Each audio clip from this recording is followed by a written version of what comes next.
The next speaker is somebody who again epitomizes the excruciating journey that is required to reach a place of excellence. Reading Abhinav Bindra's book has been, for me personally, one of the most fascinating experiences of perhaps this entire year. Because we live in such blind spaces that we are very often not even aware of what goes into creating the excellence that we celebrate. Abhinav Bindra is, of course, the first Indian to have won an Olympic gold medal. But much more than that superficial celebration is that journey to becoming an Olympian-level shooter, what it takes. Sports is always about spectacle, about teammates, about fans. There's a kind of excitement and spectacle to almost every sport. But shooting is that most monastic of disciplines. It is really to watch and to read Abhinav Bindra's book is to understand that this is the most lonely of pursuits. It is the search for excellence at its most pure. Because after a lifetime of work, what you're really working towards is to arrive at a 0.1 millimeter of excellence that will distinguish the loser from the winner. That's the breadth of one human hair. And that's what your entire lifetime is devoted to. And to watch that journey, to understand what went into it, is to, as I said, to look at the human mind at perhaps its most sublime and its most solipsistic. Because it is really to inhabit a lonely planet. To be a shooter is to really to be a crazy person. It is to be monastic, even more than anything else. And Abhinav Bindra lived that life. Coincidentally, Kailash was saying he left home when he was 13. Abhinav Bindra picked up the gun when he was 13. And both of them are, Abhinav is, I think, 34 now. And he has spent his entire youth, his childhood, and his adult life in chasing that 1 millimeter of perfection. So, ladies and gentlemen, please welcome Abhinav Bindra.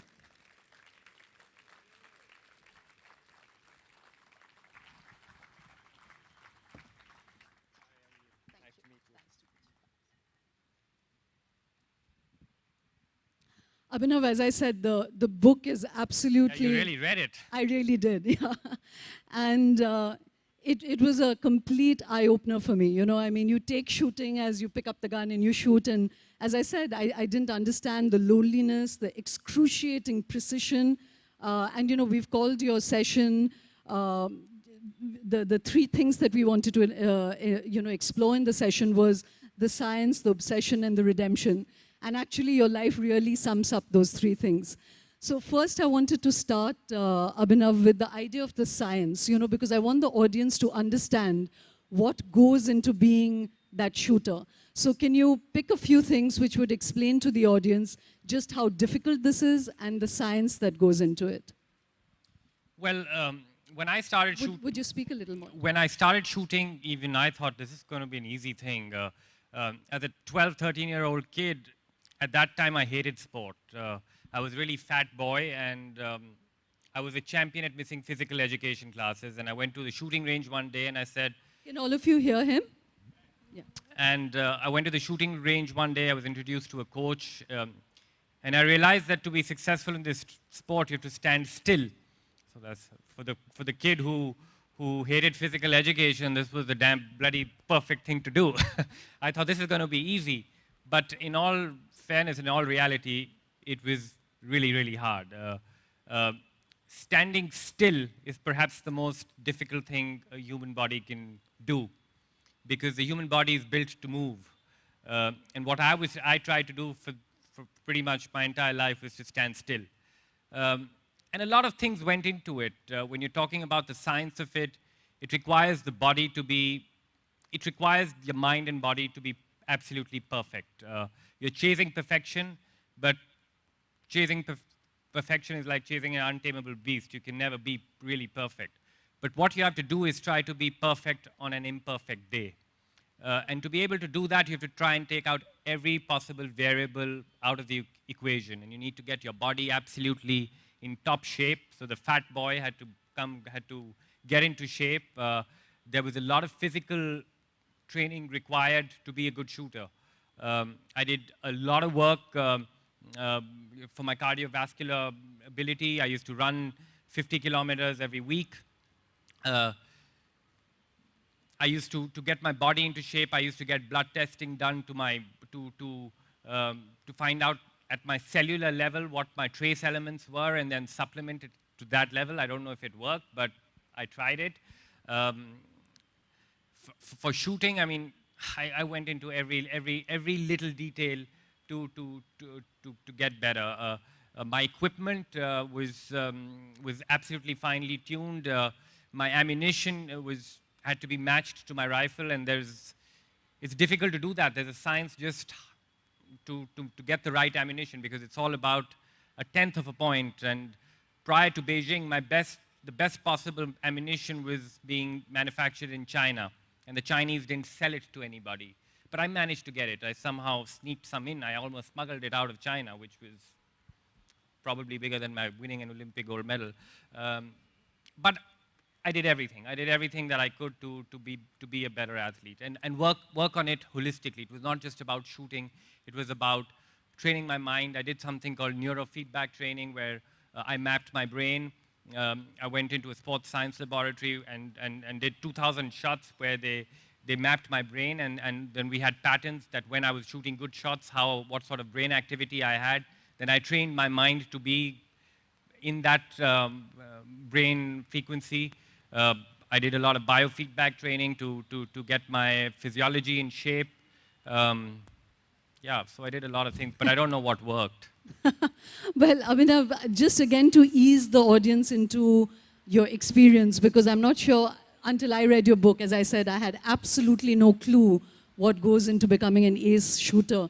So you've spoken a little bit about the science, and I'm going to come back to some of the extremities that you went to. But would you also explain the precision? You know, I said that 0.1 millimeter, but will you explain to the audience the agony of competing with 50 ace shooters who can all hit bullseye, but what you have to do within that bullseye? So very quickly, could you explain that to the audience? Yes, I think the center of the target. If you have a pen and a paper, and if you just try and make a dot, that is what I was aiming at. The bullseye was 0.5 millimeters, so it was really, really tiny. It's the difference between the top 20, 30 athletes is nothing. They're all as good. So it's very, very dependent on that particular day, on how you're able to get everything together and perform at your best. The difference, there is really no difference. At one level, I mean, you try to be the best that you can be on a day, but at other level, sometimes I think back and think it was all a lottery, you know. I mean, it was so close. Everybody was so good, and yeah, it was. You know, just quickly to share with you that Abhinav in this book speaks about how just to hold the trigger or to look at the bullseye for 2 seconds more than is his natural instinct took him 1 year to train yourself to do that, you know. So that's what I was saying about the excruciating journey that went into this, or changing the sole of your shoe by 1 millimeter to angle your body just right, all of that, you know. So Abhinav, like I said, just briefly, that this was such a lonely pursuit. You know, every other sports has fanfare, it has money, it has cheering, it has passion, you know. This was to really push yourself more and more and more inward. What caught you about this? You know, can you explain this obsession with shooting? What did it do for you? Why did you love it so much? So the battle was within my own self. I was competing with the best in the world, but the biggest fight was competing against my own self and getting the devil out of my own self. So there were two parts of me. One who thought I could believe that I could do well, but there was a large part of me which was doubt and which scared the hell out of me. My self-doubt was my biggest companion in all these years. So I was not completely lonely. Yeah, but it is a lonely pursuit for sure. But you know, it gets addictive. You know, you learn how to be with your own self. It's very peaceful. Sport shooting is perhaps the most private sport played in public, and it is a very internal battle. It's so difficult for me to explain it explain it in words, but it's a very feeling-oriented sport, very addictive. So if you shoot one good shot and you hit the center of the target, then you want to do it again, and then you miss, and then you try again, and then you just got caught in that vicious circle. I was caught in it for 22 years. It took me a while. It was really hard to leave. So, Abhinav, in this entire thing, you said it is about conquering doubt. It's about that battle with your mind. Can you speak about the most in this entire journey? We'll come to the glory moment of Beijing later. But in this entire journey, what was the hardest milestone that you had to cross? This battle with yourself that you're speaking of. What was that hardest moment? Which if you hadn't been able to, overcome, you may have given up on this obsession? Well, I think my biggest issue was I was not naturally a competitive person. I found the whole I found the whole idea of competition almost silly at times, and that's not a good thing to be. That's not a good mindset to be in while you're competing and trying to be the best in the world. So I had to learn. There was always self-doubt. Because I was somewhat of a perfectionist, it made it worse because I was never ever satisfied. At times when I was doing really well, I was always trying to get better, but I never really ever acknowledged the good what I was doing. And that made it always tougher for me. So that for me was my biggest battle, to somehow find that belief and that confidence that I can do it. I never had that naturally. And in these 22 years, there was only one thing that got me that confidence, and that was preparation. For me, the process of preparing and the process of working hard and the process of preparing for the Olympic Games was my journey. And if I did everything that I humanly possibly could do in that pursuit, and when I went to the Olympic Games knowing that I had given it my best and I could have done absolutely nothing more, I had already won. That was my greatest victory.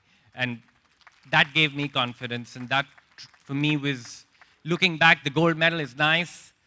It is in a cupboard, it's in a cabinet, but I don't even see it. But the journey that I lived, the process that I was so involved in, and just the way I persevered through it, that to me is my greatest achievement. Well said. I'm going to come back to some of that. It really captured me. The agony of your pursuit is, I would urge all of you to read this book because it's really quite mind-expanding, But I'm going to come to that moment in Athens, Abhinav, when you came that close and a trick of fate made you lose. You say that it absolutely changed you as a person, it changed you as a shooter. Can you share that experience, Yes, so I was at I was at the Athens Olympic Games. I broke an Olympic record at the qualification phase and went into the final, and I ended up 7th in the final. And honestly, in my 5 Olympic Games, that was perhaps the easiest one where I could have medaled. And they realized after a few days of my event that the floor I was standing on had a loose tile.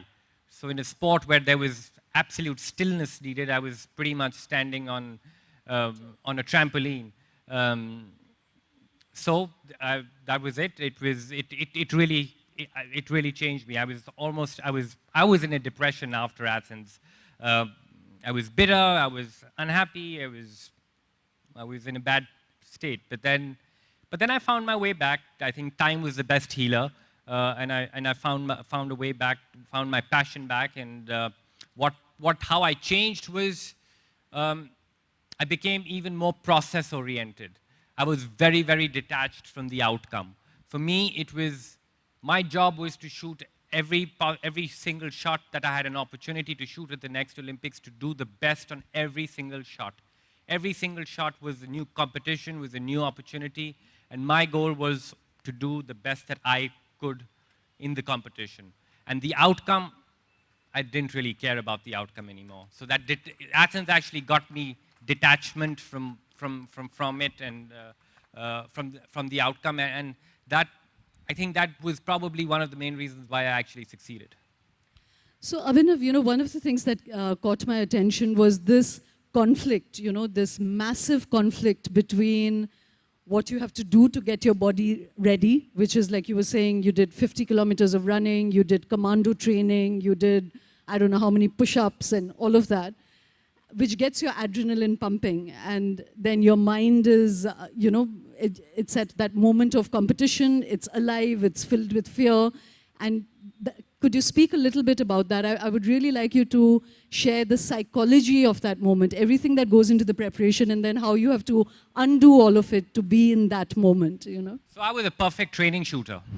I enjoyed training. I enjoyed shooting when nobody was watching me shoot. That to me was the greatest experience of my sporting career. But even when some little person came into the room, everything changed. There was a volcano which erupted. Yeah, and after a while, one of the big goals after every competition was, before every competition was to get out of the competition without peeing in my pants. I mean, I was full of fear. I was a bundle of nerves. And people thought that I was this really calm person and, nothing really mattered, but it was all a lie. I had to fake it till I made it. And it was, at the end of it, after a while, the greatest learning was acceptance. I just accepted the fact that I was going to be nervous. I was going to have a panic attack. I just accepted it. And as soon as there was acceptance of the situation, things just suddenly became easier because I did not resist it so much. And I think after a while that acceptance started coming in, and then I learned to work with it. And that is what my competing taught me. I got that experience, and I've just found my body and my mind just found a way to absorb it, to absorb the fear, to absorb the nerves. It requires a lot of determination. You really need to, you have to want it from deep within yourself. And if you want it, then you just go through it. But if you don't really want it, then your mind will find 20 different ways to run away from that experience. But if you accept it and you work with it and you have that deep desire to succeed, you'll find a way to, it won't kill you. It'll hurt you, but it won't kill you. And that's exactly how I succeeded. So I'm again going to come to your moment of triumph, but before that, would you share with the audience, again, this making of perfection? So you had three people, of course your family, your parents and your sister, who were huge emotional support, financial support. It's fascinating the lengths they went to for you, for that one gold. It's, 22 years, you're on the field. It's a fascinating story. But there are three people that you've spoken of a lot, Franz and, Gabby Heinz and Uwe. Yes. Very quickly, these were your three coaches. Could you share with the audience how they dismantled you in different ways and put you together again?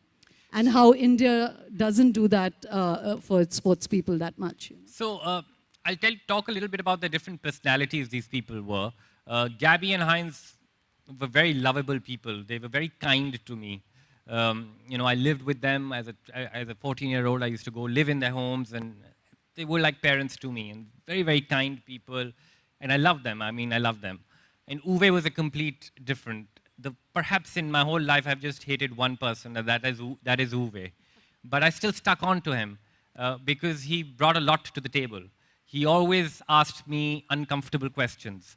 He always told me things that I necessarily did not want to hear. And that in my journey was very, very important. If I wanted to improve, I had to acknowledge my weak points. I had to acknowledge things which I had to work on and take them head on.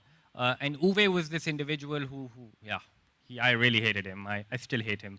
But we talk. I mean, we talk because I value him. I value his advice. I valued his advice. And he made me cry. I mean, but I stuck on to him because whenever he gave me an input, initially, there was never any acceptance of what he was saying. But when maybe after a couple of weeks, I would understand what he was trying to say, and I recognized that, he's making sense. I remember as a 15, 16-year-old boy, I'd started working on fitness, and I thought, hey, I'm becoming quite good. Now I'm not so fat anymore. So I went on this fitness test, which Uwe took me to. And I thought I did pretty well. I was all smiling, and Uwe tells me, even my grandmother's fitter than you. So he was tough, and the others were kind. So it was a balance that they struck, and it was a great journey to live it with them, and working for all those years just to in that pursuit to be perfect and to succeed. Um, and You were talking about Uwe. Would you share with the audience that preparation for Beijing when he took you to Munich and to make you confront fear, he made you jump off this pole?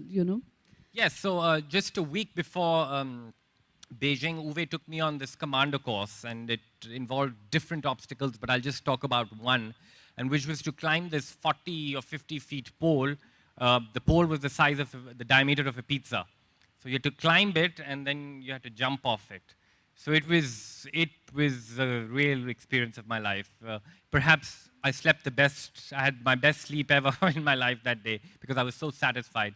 And after I did that experience, which was frightening too, I said, I've done this. Winning a medal at the Olympics cannot be that tough. So he made me do things which got me confidence, and that confidence necessarily did not come from directly from my sporting performances, but I had to do things outside of my sports and get out of my comfort zone, which then indirectly made me believe in my own self more. So, Abhinav, speaking about the psychology of excellence, and the psychology of victory, just before Beijing, you actually forced yourself not to do so well. Can you explain that? Can you explain why would you do that to yourself? Yes, I think hunger is a very big thing. I wanted to be very, very hungry before going to the Olympic Games in Beijing. I wanted to be, I had to be desperate. And I was extremely desperate. You have to be desperate. It sounds stupid, it sounds silly, but for me to succeed, I did not, I needed it. I needed to win. It was not that I wanted to win. I needed that victory. And if it is a need, there is desperation. So I had to pace myself. I had to make sure that, shooting is a very mental sport. Had I won a lot of competitions going into it, it becomes tougher. It becomes tougher mentally. So there was strategy to what I did. I knew that prior to my Olympic Games, I would not get any sleep. So I went to competitions where I forced myself not to sleep. So I was prepared for that. I trained on an unstable surface going into Beijing because of my experience in Athens. So it was all about getting every possible variable out of the equation. But when I actually went to Beijing, there was still many variables which I had not thought of, and I was confronted with, which was interesting. And that's where adaptability is something which is also very important in that pursuit of excellence, because things are thrown at you which you don't expect, and you need to react quickly to it, accept the situation, and find a way through it, a solution positively and quickly. So, this entire experience of being a shooter, and again, I just share something with you all which maybe doesn't strike us, that in every other sport, you show your emotions, you can bang down a racket, you can kick a ball, you can bite off someone's ears, you can do all of that. But in shooting, when you get it wrong, again, you have to contain yourself completely. That stillness is something that really, you can't even walk, you can't do anything, you have to be contained within yourself.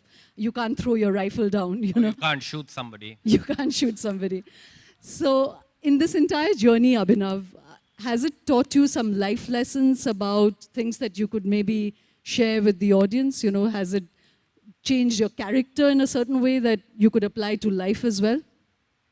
Yes, I think it's all about living in the moment. I think we get too stuck in the past sometimes, and we get too involved in the future, and we do not appreciate the present moment. And shooting was a sport where in order for me to succeed, I had to be completely immersed in the moment. And that to me is that's how I live my life even. I'm not too concerned about the past, I'm not too concerned about the future, I just live in the moment. So I think that to me was a very, very important learning which came through directly from my sport. Of course, there were several other obvious learnings, and the things like perseverance and persistence were something which I really learned. I also learned how to deal with failure, and I think failure to me is a very, very overrated kind of a situation. Many times in life we fail, and there are moments where we just want to give up. And on most occasions, those are moments where success is just around the corner. So I think you just need to learn how to hang in there a little bit more when the going gets tough. And I think that to me was a big learning. So, you know, one of the other themes was redemption. You know, was Beijing your real moment of redemption, or is there, when you won the Olympic gold, you said today that the medal you're kind of blind to, but was that the moment of redemption, or has there been something else in your life that redeemed the loneliness and the difficulty of this journey that you've walked? There are. I think Beijing was something interesting, but but I think for me the Olympics in Rio was my greatest battle and my greatest victory. I was diagnosed with epilepsy just a year prior to Rio, and you know, my sport was my savior. I mean, for a person who I developed a tremor in my hand because of my condition, and you know, sport shooting is something where you need to be absolutely stable, and I had this shaky finger all the time. But I learned. I worked on it. It was a personal battle which I had to fight, and I fought it really well. And I gave it my best at Rio. I came fourth, and it was a very, very meaningful competition to me. It was a great journey. It was a journey which I had to fight battles which I never thought that I would have to, but I persevered. I persisted. I did not give up, and that brought me through. And I'm extremely proud of my fourth place finish in Rio. For me, it's as good as winning a medal. It was as good as I equated it at the same level as winning. So in fact, Abhinav, you know, to really, again, that's why I've been harping on the stillness that is required in your journey, because when you were diagnosed with epilepsy, or it suddenly came into your life, it would absolutely be the death knell of any other shooter. Can you talk a little bit about that journey, you know, and even the drugs that you had to take, the kind of side effects it had on you, and how you conquered that?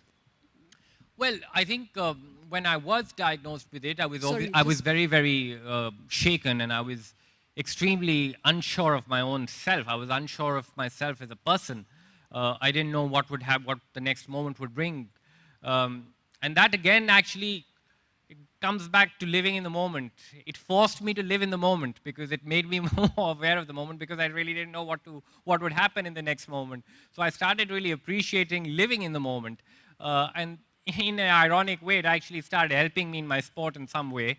But of course, for example, the drugs had terrible side effects. I was dizzy all the time. I was disbalanced. I had no sense of equilibrium. It was hard. It was painful. But the finger tremor was something which was a tougher one to solve, because it had such a direct influence on my performance. But I didn't give up. I tried to do everything that I could possibly do. I went to the best doctors in the world. I kept trying, and that gave me hope, and that kept me going. It wasn't, I could have just sat at home and said, oh, now this is fate, and I must give up, and this is it. But I didn't do that. And because I kept going, I think that gave me, it's ironic, but it suddenly gave me confidence. It gave me new belief in myself. And it was an incredible journey. It was again, very interesting. Just to share with you that in that Rio, you know, this final Rio, which was last year, that Abhinav missed the bronze by that 0.1 millimeter that I was talking about, and that is when he was confronting an epileptic condition, and he still went that far, you know. So you really deserve a hand for that, Abhinav. I'm going to open this up to the audience very quickly, But just one last question, that through this journey and through the book, you speak of yourself as a very introverted, lonely guy who didn't really know how to make a joke. And I'm not that. I'm quite funny, no? yes, you are now. So at which point did that happen? And also in Beijing, when you won the medal, did you smile or did you not smile? Oh, I remember. So I was so winning is very exhausting, you know. For me to win, I had to get to the minus part of my Duracell battery. And, you know, as I said, I was so driven by the process. The outcome was, it was just there. It was, you know, I'd spun so many things around how I would feel when I would win a gold medal at the Olympics, and obviously I felt none of those. I mean, there's always an anticlimax to such great things. Yeah, but I think I was just very exhausted. I think it was an exhausting experience. And it took a while to appreciate what I'd done. It just needed time. And I appreciated it more in the following days after my victory, and I think there was a lot of satisfaction. I think satisfaction was the greatest emotion that I felt after winning. So I'll just, you know, he hasn't spoken of it, but he actually had to take footage of that moment when he won, because people said, you're not smiling. And I think some of the television cameras said, start crying, you know. So ultimately, Abhinav had to get hold of the footage to see that, did he really smile? And apparently he asked some people, you know, there were cameras and people milling around him, and suddenly this lonely monastic pursuit had become a spectacle. And he apparently asked somebody that, what are they making such a fuss about, you know? And it took a week later for him to actually break down and start crying, which is what the television guys wanted him to do on camera. But that other moment, Abhinav, before I open this up to the audience, that on the flight back home, who were you sitting with, and what kindred spirit did you feel with that person, you know? The flight back from Beijing? Yes, I was with one of my trainers. I think it was... Oh, were you with your trainers? Yes. I thought you were with this... with the president of Slovakia. That was on the way back from Rio. I was on the flight from Rio to Frankfurt, and I was sitting next to the president of Slovakia. We didn't exchange a single word, but that was okay. But that was the one moment I actually felt bad, having missed that medal by 0.1, because suddenly I realized that it's all over. But I accepted it, and I felt bad for maybe 20 minutes. I had a glass of red wine and I was fine.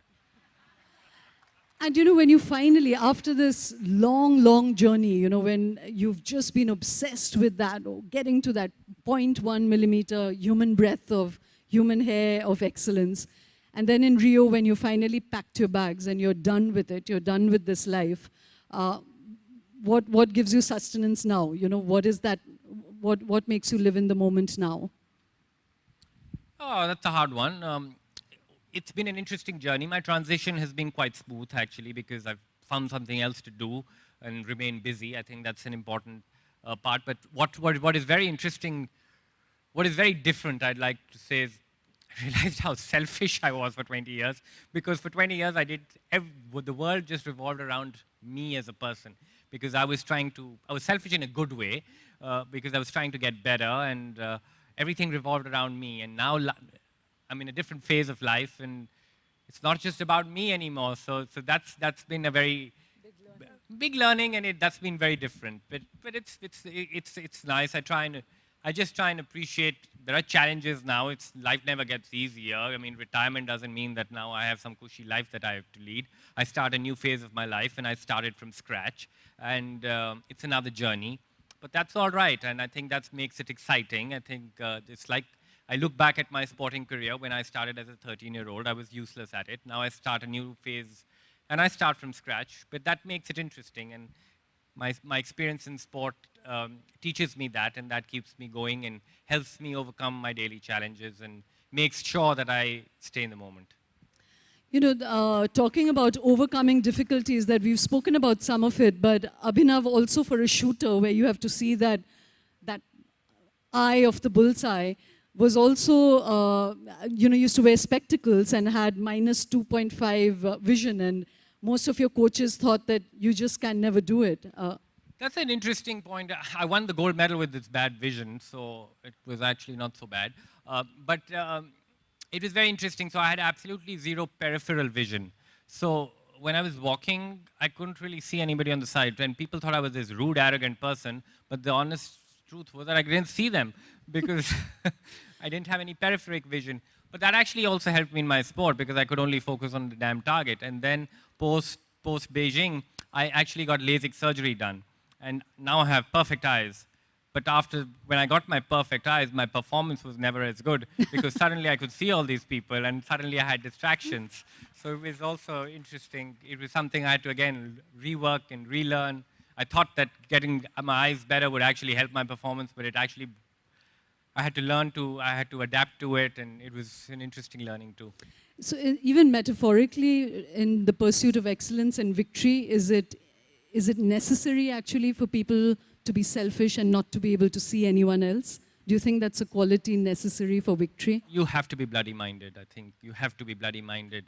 It's it's necessary. I think you have to do it ethically. You have to do it honestly, and that to me is very, very important. But you have to be very bloody minded about it. I think working hard and looking yourself into the mirror every evening and saying that you've done your very best on that particular day gives an athlete's life meaning. For an Olympian, it's not about once every 4 years. For an athlete, it's every day.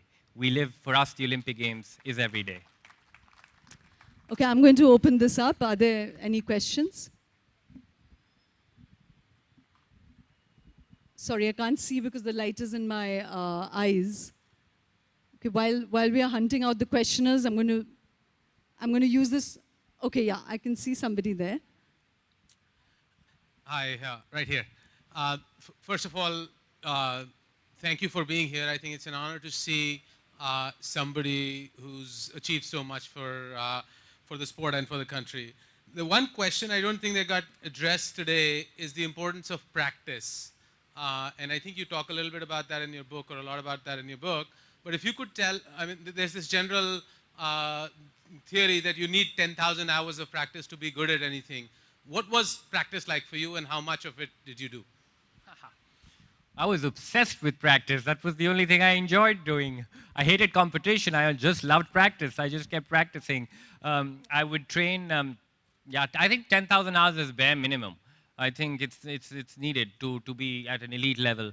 But for me, typically, a typical training day would be about 8 hours. I would shoot for about 5 or 6.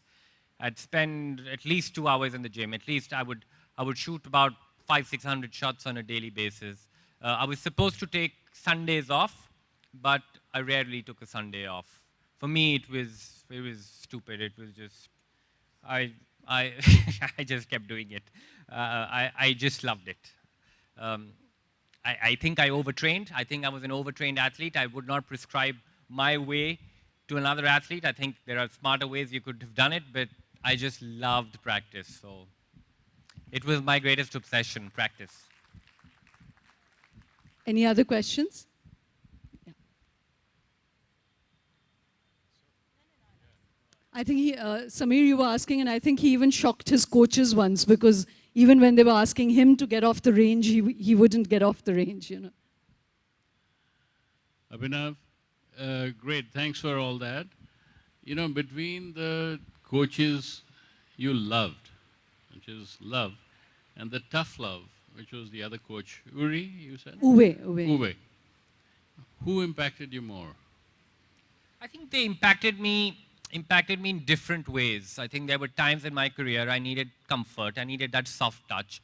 But there were times when I needed the harsh Uwe. And it's very difficult to say, you know, who impacted me more. I think they both had a huge role to play in my career. And I think there were moments when I needed that comfort. There were moments when I needed to be pushed. So it's impossible for me to like a wife. Abhinav, can I ask you a question as well, please? Yeah, right here, please. Yeah. So, what in your journey do you think you have had to give up to achieve the perfection that you did? And do you think it has been worth it? I think I don't know. I mean, perhaps people tell me I made sacrifices, but I don't look at it as sacrifices because I signed up to this. I signed up to this life. I signed up to be wanting to be So Olympic have champion. you had to not give up anything? Is that what you're saying? No, no. I gave her, for example, I'll give you an example. During my sports career, I hardly had a social life. Uh, Has it been worth it? Yeah, I think so. I think my journey's been He's very the meaningful. single Olympian gold medalist in this country. That's for us. No, no. for him. That's for us. You know, he's done that for us and we take pleasure in that. I'm talking about his personal journey.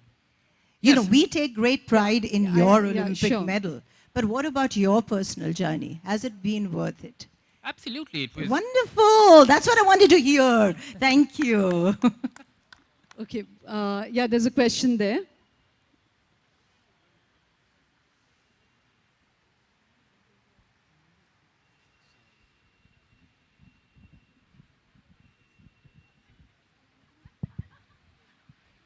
Yeah, hi. Thank you so much again for being here. Just one question, as we just said that you are the only gold medal winning Olympian in India. But how much of this, when you were 13 and you took to this, how much of it came from within and how much was motivated from outside? What was the impetus that led you on to this journey? I mean, being a parent of young children, and I mean, many of us, what was that trigger that led you on to this? So I liked the sport of shooting because of the stillness involved in it, and I thought, okay, this is something I could be good at, maybe, let's try this. I think that was the initial attraction to the sport, but the sport is a very addictive sort of an activity, and you know, I kept working on it, I kept working hard. Of course, my parents supported me. They supported me in my journey, but they supported me because I wanted it. They saw that I was working hard. Yeah, it's very hard to say that what was that one trigger which was the factor. One thing led to the other. But I think what I recollect was the games the 2000 Olympic Games in Sydney. I was 17 when I competed at the games, and I ended up 10th or 11th, which was pretty good. And that performance gave me a lot of belief. I don't know how, I don't know why, but it suddenly one fine day immediately after my competition, I had this great feeling from deep within myself that I could win, I belong to this place and I could win a gold medal at this stage. So perhaps that is something which I have in my mind still, and perhaps was a big trigger. But at that young age, I don't know, as a 12, 13-year-old, yeah, I was just fascinated by it. Initially, I was fascinated by it. As a young kid, I was attracted to fame. I wanted to become famous. After a while, I realized it was absolutely useless to be famous. But as a young kid, I wanted all of that. I wanted to be famous. I wanted to be the best, people to recognize me and all kinds of, all that stuff. But after a while, after a couple of years of really training hard, I got addicted and hooked to the process of shooting. I started to love the sport, and that kept me going. You know, when we are talking about this process, if you pick up the book, which Abhinav will be signing, and, you know, their books on sale, really it's fascinating about the mechanics of the sport, because everything from the angle of the hip to the musculature of his neck to the angle of the head to the coat he's wearing, you know, all of that, the precision that goes into winning at the Olympic level is really something that is worth reading about, because you can apply it to any other aspect of life as well. Any other questions? Yeah, sorry, there's one here. Hi, Abhinav. I often hear about the difficulty of the Indian sports system. What kind of battles did you have to fight?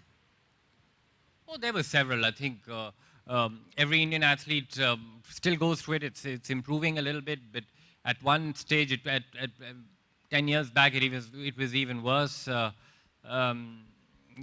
I felt like, I think, lots of battles. I think bureaucracy was a big one. Unsupportive federations was another one. I think people just didn't believe in me. I think there were moments where I felt that people involved in running sport actually were rooting for me to fail. So I think it was an attitude which was a mediocre attitude, which was not guided towards the pursuit of excellence. It was just, yeah, you're just an athlete. Why are you competing? I mean, it's the athlete was the last thing on the person in the system's agenda. And that was frustrating for sure. But again, it was a challenge that I had to overcome. It was my goal was bigger than all of this. You know, I had to find a way through it. I had to find a way to navigate it, and I did that by surrounding myself with excellence. I did that by surrounding myself with extremely positive people. That was very, very important. I think you probably recognize that I'm not the most positive type of a person. I'm kind of a realistic type of person, leaning towards negativity mostly. So it was even more important for me to have a team in place which instilled positivity in me. Of course, my family were very, very positive, which helped to a great degree, because there were many, many moments, probably most moments I felt hopeless about situations. But whenever I felt hopeless, my family, my parents still saw a lot of hope in me. And that was the environment I had growing up. That was the environment I had at home. And that was a shield for me for the rest of what was happening. You know, you asked about the Indian sporting infrastructure, and one other thing that struck me in Abhinav's journey is that he keeps speaking of that need for stillness, but in one of your competitions, the federation had forgot to book hotel rooms, and when the team landed, they had to go all over the place. When the other teams were containing themselves and gathering their energy, our team was running around looking for hotel rooms, picking up their baggage, and you know, that's the kind of shabbiness that surrounded it. And again, reading the book, the contrast between the approach of other countries towards sport and ours comes through really starkly. You know? So thank you very, very much for being here, Abhinav. Sorry, one more question, sorry. I'm here. Okay. Yeah. Sorry, okay, yeah, sure. Just one more question, Abhinav. Just distinguish between skill and attitude. What does it take to get from the grassroots to maybe the top 100? And then what does it take to get from the top 100 to the top 1? Well, I think it's a difficult one to address in a short answer, but I just like to say courage is very, very important. And I think it's probably not the answer to what you're looking for, but I think for me personally, courage is the biggest thing which defines getting from the top 100 to being the best in the world. Because I met with the greatest of athletes from various different sports, and they look really great on television, but believe me, when you're chasing excellence, and all those great athletes, they're very, very vulnerable and very normal human beings. And you're trying to be the best in the world. You want to be an Olympic champion. You train for 4 years of your life, and you have 1 hour to perform. And you're putting a lot at stake. The stakes are very, very high. And what gets you through is courage. And you have to have a lot of courage to live that journey. Abhinav, today for being here with us, for being that real symbol of courage, I really urge everyone to read the book. And I'd also like to speak about Rohit Brijnath, who co-wrote the book with you, because it's a beautifully written book and really captures Abhinav's journey. And certainly for me, captured the sheer mechanics and the courage and the pursuit of excellence. And thank you very much for sharing that with us, Abhinav. Thank you.